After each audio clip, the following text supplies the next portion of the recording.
가나안 땅의 비유와 실상. 가나안 땅의 토착인 함의 아들의 씨앗이 된 사람들을 가나안 사람이라고 창세기 10장 15절에서 18절에 말하며, 많은 사람들이 가나안을 호칭하여 가나안 복지라고 하나, 가나안 땅은 저주의 땅 이름이었습니다. 출애굽기 3장 가나안의 아비 함이 노아가 포도주에 취하여 하체를 벗은 것을 보고 노아를 덮어주지 아니하고 형제에게 알림으로 창세기 9장 25절에 가나안의 저주를 받아 그 형제의 종들의 종이 되기를 원하노라 하므로 가나안의 이름은 저주의 이름이었습니다. 출애굽기 3장 7절에서 8절에 내 백성의 고통을 보고 하나님이 이스라엘을 애굽인의 손에서 건져내고 아름답고 광대한 땅, 젖과 꿀이 흐르는 가나안 땅으로 인도하신다고 하였으므로 가나안 땅은 젖과 꿀이 흐르는 땅이라고 하였습니다. 이스라엘 백성이 애굽에서 출발하여 요단강을 건너 젖과 꿀이 흐르는 가나안 땅에 들어간 것은 오늘날 예수를 믿는 자들이 젖과 꿀이 흐르는 지상낙원 포도 한 송이를 두 사람이 맬 수 있는 복된 땅을 상징한 이상세계의 천국 노정이었습니다. 출애굽의 역사는 천국 노정의 그림자요, 젖과 꿀이 흐르는 땅은 지금의 가나안 땅, 곧 이스라엘 땅이 아니요 영적 가나안 천국을 상징한 땅, 지상낙원에 성취될 새 에덴을 비유한 것입니다. 오늘 본문 말씀 창세기 9장 26절 27절입니다. 창세기 9장 26절 27절. 이에 가로되 가나안은 저주를 받아 그 형제들의 종들의 종이 되기를 원하노라. 또 가로되 셈의 하나님 여호와를 찬송하리로다. 가나안은 셈의 종이 되고 하나님이 야벳을 창대케 하사 셈의 장막에 거하게 하시고 가나안을 그의 종이 되게 하시기를 원하노라 하였더라. 아멘. 오늘 본문 말씀을 통해서 가나안 땅의 비유와 실상이라는 제목으로 말씀을 증거합니다.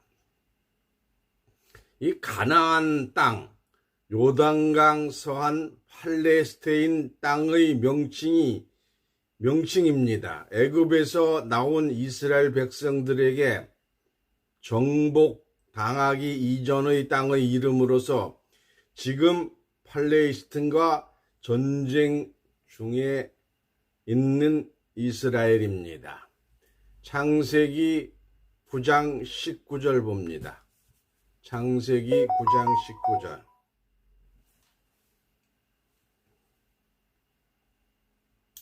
노아의 세 아들로 쫓아 백성이 온 땅에 퍼지니라. 이 말씀과 같이 노아 홍수 이후에 노아의 세 아들 셈과 함과 야벳으로 백성들이 온 땅에 퍼졌다고 하였습니다. 그 중에 노아의 손자 함의 아들 곧 가나안이 요단강 서안 지금의 팔레스타인 곧 이스라엘 땅에 거주하여 자녀를 낳고 살았으므로 함의 아들 이름을 따라서 가나안 땅이라고 하였고, 가나안 땅의 토착인 곧 함의 아들의 씨앗이 된 사람들을 가나안 사람들이라고 불렀습니다.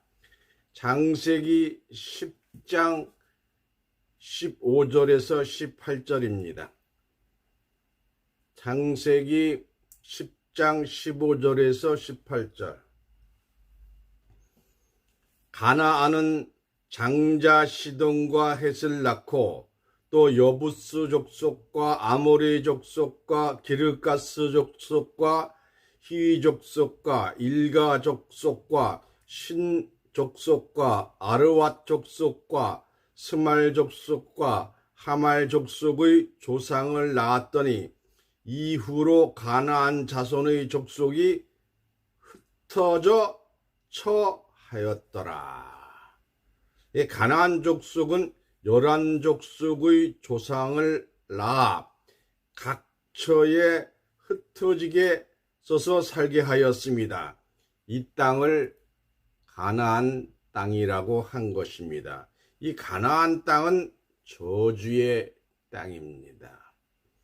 많은 사람들이 가나안을 호칭하여 가나안 복지라고 말하지만 사실은 가나안 땅은 저주의 땅입니다. 노아 홍수 이후 노아가 처음으로 포도 농사를 시작하여 포도에 취하여 옷을 벗고 장막에 누웠을 때에 가나안의 아비 함이 이 노아가 포도주에 취하여 하체를 벗은 것을 보고 노아를 덮어주지 아니하고 형제들에게 알림으로 셈과 야벳이 옷을 취하여 어깨에 메고 뒷걸음쳐 들어가서 덮어준 사건이 있었습니다. 노아가 술이 깨어 되어진 사실을 알고서 노아의 아들들에 대하여 다음같이 예언하였습니다. 그것이 오늘 본문 말씀입니다. 창세기 9장 25절에서 27절. 이에 가로되 가나안은 저주를 받아 그 형제의 종들의 종이 되기를 원하노라. 또 가로되 셈의 하나님 여호와를 찬송하리로다. 가나안은 셈의 종이 되고 하나님이 야벳을 창대케 하사 셈의 장막에 거하게 하시고 가나안은 그 종의 되게 하기를 원하노라 하였더라. 이 노아는 술이 깨어 일어나자마자 함의 아들 가나안을 저주하여 그 형제에게 종이 되기를 원하노라고 하였습니다.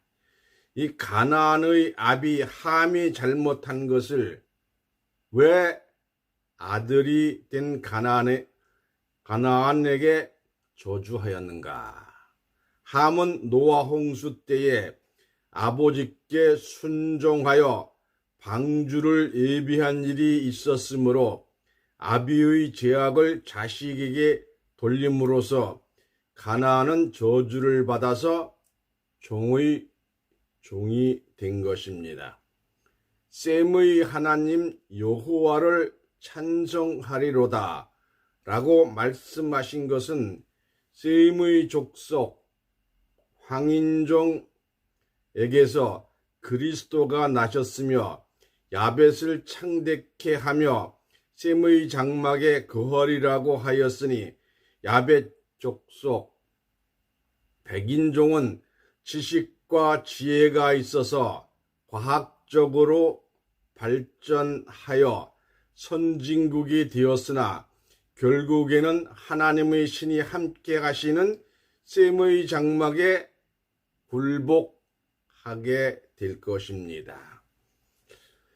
노아의 저주는 함의 족속 흑인들에게 임하여 오늘날까지 가나안의 저주는 풀리지 않고 있는 것입니다. 가나안은 노아로부터 직접 저주받은 족속이 되었고 여호수아가 이스라엘 민족을 이끌고 가나안 땅에 들어가서 가나안의 7족속 네피림을 진멸하려고 한 것도 노아가 예언한 저주를 이루기 위함이었던 것입니다. 이와 같이 가나안의 이름 그 자체는 저주의 이름이었습니다. 가나안이란 이름이 저주의 이름이라는 것을 알지 못하는 기독교인들이 가나안이라는 상호를 많이 사용하고 있습니다. 예를 들면 가나안 제과, 가나안 안경, 가나안 농장들입니다. 가나안 땅, 가나안이는 노아가 저주받은 함의 아들의 이름인 것을 잊어서는 안 됩니다. 그러므로 저주의 땅 가나안은 여호수아가 가나안 땅을 정복한 BC 1467년경을 환산한다면 가나안 후손 팔레스타인들은 3400년 동안 전쟁과 기아 속에서 오늘날까지 해방받지 못한 것은 노아가 가나안에게 행한 저주가 풀리지 않았기 때문입니다. 근데 가나안은 또한 약속의 땅 가나안입니다. 믿음의 조상 아브라함은 이삭을 낳고 이삭은 야곱을 낳았으며 야곱은 12 아들을 낳았습니다. 야곱의 12아들 중 요셉은 말제 베냐민의 형으로서 야곱의 특별한 사랑을 받았으며 색동옷으로 입고 귀여워함으로 형제들의 시기의 대상이 되었습니다. 하루는 아비 야곱의 심부름으로 세검에서 양치는 형들에게 심부름을 갔다가 도단에서 형들에게 체포되어 색동옷을 벗기고 구덩이에 던진 바 되었으나 창세기 37장 16절에서 28절을 보시면 마침 이스마엘 족속의 장사꾼들이 지나가는 것을 보고 은 20개의 요셉을 애굽의 종으로 팔았으나 요셉은 애굽에서 하나님을 경건하게 섬김으로 꿈 해석을 잘하여 애굽의 총리가 되었습니다. 창세기 46장 27절에 보시면 후일에 온 땅에 7년 풍년이 지나고 7년 흉년이 왔을 때 가나안 땅에 살던 야곱의 일가 70명은 요셉이 총리로 있는 애굽으로 이사를 하게 되고 출애굽기 12장 47절에 애굽에서 430년 동안 거주하면서 70명의 야곱의 족속 곧 이스라엘 수는 어린 아이를 제외하고 20세 이상의 장정으로 60만 명으로 씨족이 번성하였으며 이를 두려워한 나머지 애굽의 바로 왕은 민족 말살 정책으로 어린 유아들 중 사내 아이들을 죽이는 장정들을 중노동시키는 고통을 주었습니다. 출애굽기 3장 1절부터 10절을 보시면 이러한 때에 하나님께서 택한 백성들의 고통을 들으시고 이스라엘을 구원하기 위하여 모세에게 소명을 하셨습니다. 출애굽기 3장 7절에서 8절 보겠습니다. 출애굽기 3장 7절에서 8절. 여호와께서 가라사대 내가 애굽에 있는 내 백성의 고통을 정령이 보고 그들이 그 간역자로 인하여 부르짖음을 듣고 그 우고를 알고 내가 내려가서 그들을 애굽인의 손에서 건져내고 그들을 그 땅에서 인도하여 아름답고 광대한 땅, 젖과 꿀이 흐르는 땅, 곧 가나안 족속, 헷 족속, 아모리 족속, 브리스 족속, 히 족속, 여부스 족속의 지방에 이르려 하노라. 하나님께서 모세에게 설명한 가나안 땅은 아름답고 광대한 땅, 젖과 꿀이 흐르는 땅이라고 하였습니다. 출애굽기 3장 17절을 보시면 그리고 내 백성 이스라엘을 애굽 고난 중에 인도하여 내가 젖과 꿀이 흐르는 땅, 곧 가나안 족속, 헷 족속, 아모리 족속, 브리스 족속, 히위 족속, 여부스 족속으로 올라가게 하리라고 약속하였습니다. 이때부터 이스라엘 백성에게 가나안 땅은 하나님이 주신 약속의 땅이 되었고 아름답고 광대한 땅, 젖과 꿀이 흐르는 땅이라고 하였으므로 가나안 복지라고 생각하고 있었습니다. 애굽의 고역에서 삶의 의욕을 잃은 히브리 민족은 모세에게 설명을 들은 가나안 땅이 환상의 땅이요 사람이 평안히 안정하게 살 수 있는 낙원의 땅이라고 생각을 하였습니다. 모세가 이스라엘을 애굽에서 해방시킨 후 각 지파마다 사람을 차출하여 40일을 기한으로 애굽 땅을 정탐하게 하였습니다. 민수기 13장 23절부터 24절을 보시면 여호수아와 갈렙은 에스겔 골짜기에서 취한 포도 한 송이를 두 사람이 어깨에 메고 돌아와서 과연 가나안 땅은 젖과 꿀이 흐르는 땅이라고 보고하였습니다. 포도 한 송이를 메고 올 정도가 되었다면 포도 송이의 한 알은 사과보다 더 큰 알맹이가 되지 않았나 생각이 됩니다.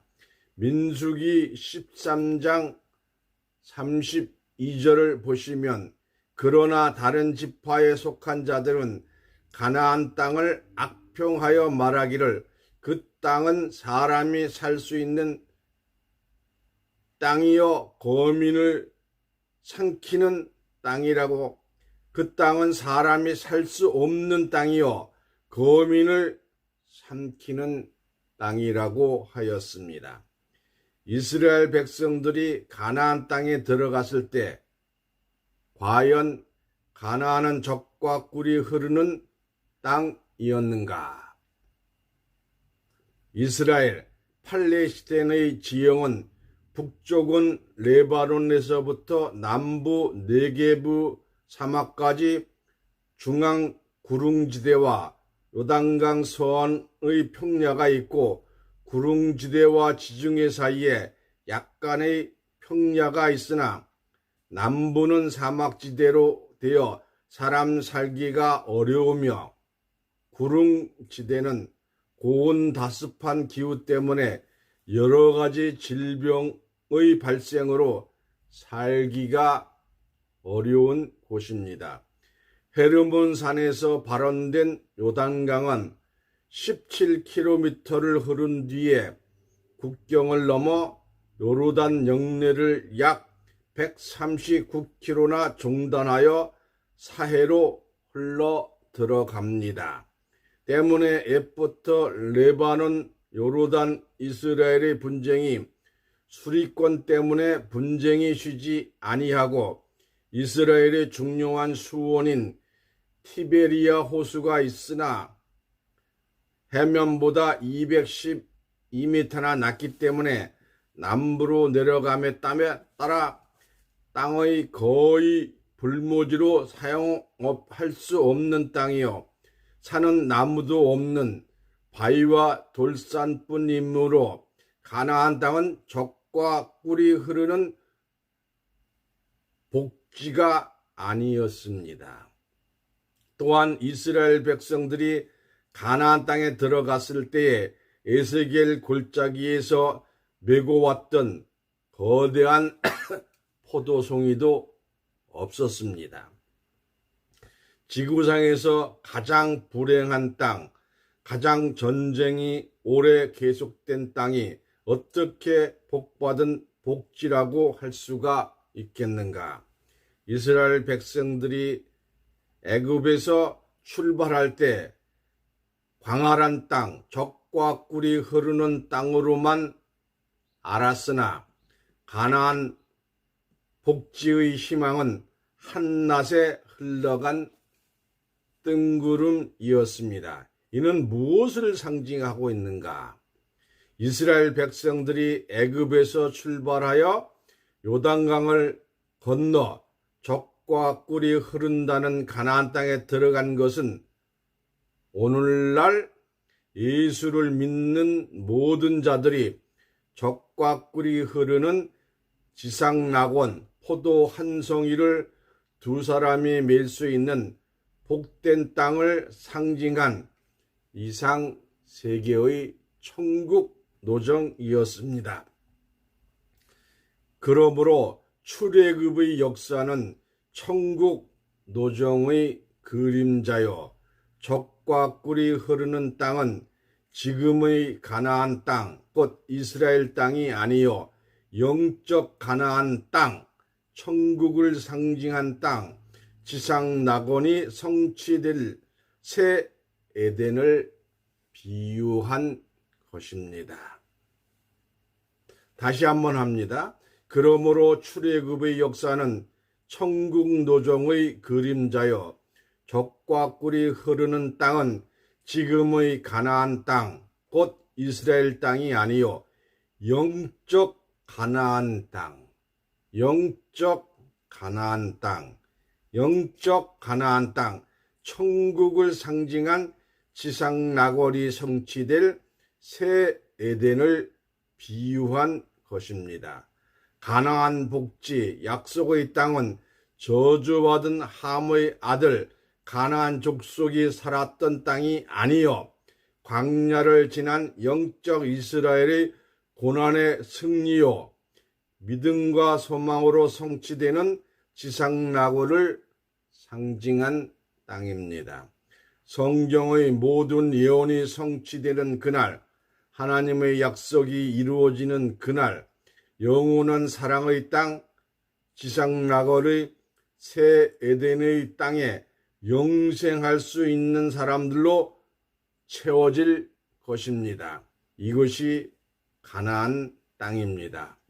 새 에덴의 땅에서 영생할 자들로 축복받으시기를 예수님 이름으로 축원합니다.